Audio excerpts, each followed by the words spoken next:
If you've seen the ChokeHero Anti Choking Device being promoted online, especially on Instagram, you might be wondering, is it a real life saving tool or just another scam preying on fear? Quick disclaimer, all the information in this video is based on online research and personal opinion. According to their website, ChokeHero claims to be a reusable, safe for all ages, and anti-choking device. It includes adult and child masks and advertises fast shipping and a 60-day money-back guarantee. But here's where things start to fall apart. On Trustpilot, ChokeHero has a low 2.6-star rating, and the reviews are concerning.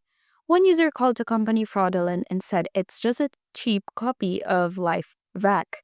They also claimed that customer service ignored 8 cancellation emails sent within 40 minutes of ordering, while inside the company stated 24-hour cancellation window.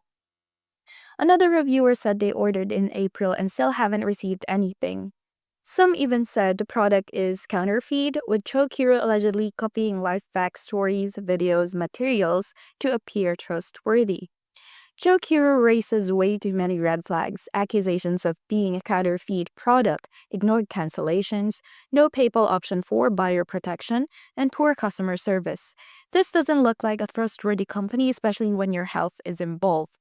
If you're considering buying an anti-choking device, it's probably best to stick with well-established brands. Stay safe and always double-check before spending your money.